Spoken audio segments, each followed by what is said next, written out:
The range top is a solid sheet of ice, boys and girls. The the stuff that I put up with on a regular basis to seek your guys' approval never ceases to amaze me. And to that end, today we are starting a brand spanking new series. I'm not entirely sure what we're going to call it. Perhaps you guys can help out with that. If you got any snarky titles, then sound off in the comment section down below. But it's going to be something along the lines of crap you don't need. And the backstory goes something like this.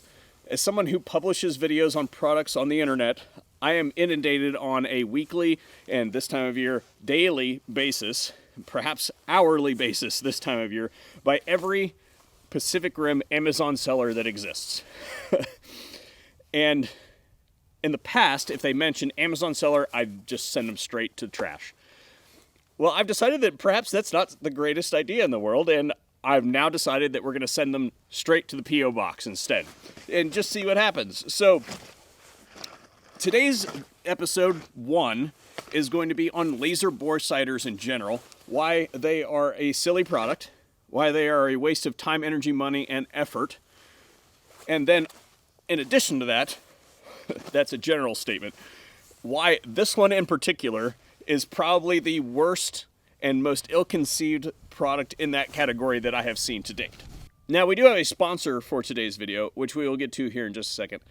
But generally speaking, these are probably going to be supported by the Patreon audience. So if you have ideas for ones that you would like to see or a most hated product in your mind, then leave a comment down below and I'll see if I can go after it and get it. And if you feel so inclined, then of course check us out on Patreon where you can contribute directly to this series. Today's video is brought to you by Euro Optic, which I don't understand why they called it Euro Optic, because they're all Americans, and I don't really understand the branding. And to describe Euro Optic, I want you to think about Big Daddy Unlimited for a second. Not that. Now forget about it. No monthly subscription or anything like that, and if it says it's in stock, it isn't a dropship company. It is physically at their premises, ready to go in a box to you. We've all had instances where we've ordered something that was in stock and it hasn't been delivered for months. They even have a division for what they call their red shipping offerings, which is a 1 to 2 day commitment on the item that you purchased. That is, especially this time of year, very valuable. Now, one of the things that you would think you wouldn't have to look into for something like this is whether or not the people at the company that you're supporting are Second Amendment advocates. Well, in recent months, we've learned that we actually have to look into that, and the people at Euro Optic are all shooters. So there you have it. I don't think they're going to be participating in any gun buybacks anytime soon. Unfortunately, I can't link directly to Euro Optic because they have some things on their website that YouTube doesn't like, but I will have a link over on the VSO affiliates page so that if you can click through and get all the way over there if that's something that you're interested in. And of course, it'll be affiliate links, so anything that you buy is going to... Thanks. Establishing a line of sight through the bore at a target is not really that helpful.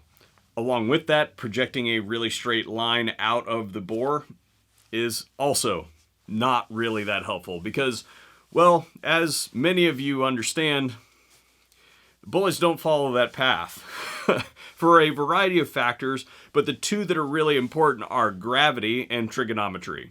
If you remember back to geometry class, two parallel lines can never cross, and if you have a line of sight through the optic that is above the bore, then there's no way that those two things can cross if they are parallel. So projecting a beam straight out of the bore doesn't really do us that much good because it can never meet. Well, to fix that with a rifle, typically what we do is we take the scope and cant it ever so slightly down so it actually looks at the trajectory. What that does, when we take that scope that is pointed down and point it at the target, well, then it raises the bore of the gun. And what that does is, instead of firing a round out and it immediately gets taken by gravity and pulled down to earth, we have a vertical component vector on that velocity of that projectile, and then it's going to fight gravity until that vertical component is overcome by gravity and it's going to come back down to earth. When we've got a laser bore sight, for instance, that laser bore sight is only going to be accurate at 2 points. The first is going to be when that bullet exits the muzzle, like instantaneously after it leaves the muzzle, and then the other time it's going to be relatively accurate is all the way after it has apexed and has come back down to the elevation of the bore. And, well, a laser bore sight, I don't know how well you guys see, but I don't see all that great. And I can't see a laser dot out to 200 yards, 250 yards. But Kurt, ammo's expensive and I don't want to waste a whole bunch of bullets here in my gun. I want it as close as possible before I get to the range. You have all the tools that you need to do that already. You don't need to buy another one to make that happen. Okay, it's very simple. What you need to do is mechanically zero your optic. So as you can see, nothing on the top of this gun, right? Nothing at all. I'm just gonna go ahead and take the scope, previously zeroed on a different rifle, different caliber. I think it was a 35 Remington the last time I used this scope. Now, what we're gonna do is mechanically zero this optic. I've gone ahead and counted it out previously, and we're just gonna grab this thing and spin it until it stops. Okay, we're gonna go all the way back up and then find it because I counted it. There we go. I forgot to hang up a target. And of course, in the interim of going down and setting up the target, because I had to find the staple gun. The staple gun was frozen solid. And of course, the number 5 rule of firearms safety is that the staple gun is always unloaded. Well, in the process of doing that, my camera battery died, even though it was fully charged because it is freaking cold outside. So we're gonna do this anyway. I'm just gonna film it with the phone. And sending. And oh wow, actually that's pretty darn good. Yeah, mechanical zero, boys and girls. So this POS that we're talking about here today is $90. And using a conservative estimate by today's ammo prices, 5.56, we're gonna say 50 cents a round. That's 180 rounds that you need to save from zeroing your optic over the course of this device's life, plus the batteries and all that sort of stuff after the fact, to be able to get your value for that thing. And in the face of what I just showed you, which is completely free with all the tools that you already have, that's a pretty hard sell for me. Now let's talk about this one in particular. This is the Mid-10 Tactical. Of course, tactical because everything's got to be tactical today. Let's start with the manual. Either this thing was written in Chinese and then put in Google Translate and then basically copy-pasted, or it was written by a Skaven Grayseer. Push button switch has good time experience, yes, yes. If you don't get that reference, I'm really sorry for you. You need to go out there and embrace your inner nerd a little bit more. Back to the topic at hand. When they emailed me for this product, I thought, wow, this is absolutely perfect. I could not have asked for a better first, because when I looked at it, I thought, okay, the way this works is it's got a bushing that goes over top of your barrel that centers it. This is a recipe for disaster. And it's even worse than I thought, because this thing is magnetic.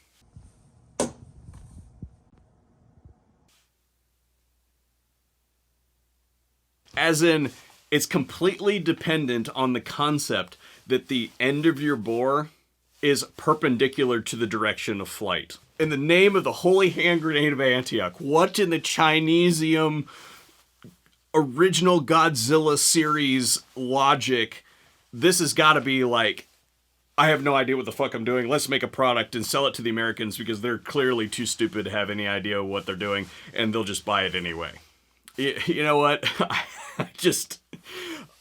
Let's just set this thing up and go to the range and use it the way that they said that it should be used. So let's go ahead and consult the manual and see how they think that this is supposed to work. Holy crap, look at this abortion. What they want you to do is measure your height over bore, as in the distance from the center line of your bore to the center line of your optic. Cut it in half and then map this thing out at 25 yards. And I know in my brain that is not going to work, but we're going to humor them anyway and go for it. So I'm not even going to be mean, and I'm going to go ahead and put the simplest thing, flattest thing that I got on the end of it. I'm just going to take a thread protector and put it on the end of the barrel to make sure that we didn't put any wacky crap on the end of it to be mean for the initial test on this thing to see if we can get it to work. So I went ahead and took it down, put it in the vise to make sure there was no human error whatsoever, and cranked her down.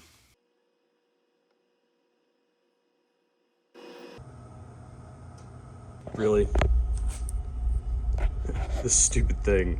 I'm out of elevation. I have so much faith. I am so confident in this tried and true, scientifically tested and mathematically proved process that today we're going to be using the large berm, because I have to be completely honest, because of the error that was introduced by this device, I don't think that this gun is currently safe to shoot on the upper range because it's going to be up there. We added a lot of elevation. This thing says to use 100 yards in its literature. I don't know why you would do that for anything. I think that this speaks to the trend, but hey, we're just going to go ahead and shoot it. You guys should be seeing a shot downrange with the target in the bottom corner. Hopefully enough berm exposed so that we can see the impact. I even put the point of aim all the way down here to give us the entire length of the paper here. Didn't get it. 50 yards. Again, point of aim's all the way down here, not in the center like originally, but all the way down here, which means that if we double that distance, which would amount to how far we missed at the 100-yard mark, then we're shooting approximately 4 or 5 inches over the head, which is absolutely not okay. You guys remember that mechanical zero thing that we did like a couple minutes ago in this video? I wonder what happens if we go back to that at the 100-yard mark. Back to the mechanical zero. I'm going to shoot at the same group from the original day. May have been a little bit off on the mechanical zero on the windage turret. It wasn't marked, and I probably went to the right point but didn't do enough revolutions. So that's probably why we're hitting to the right on that one. But the elevation, we were shooting at the B this time.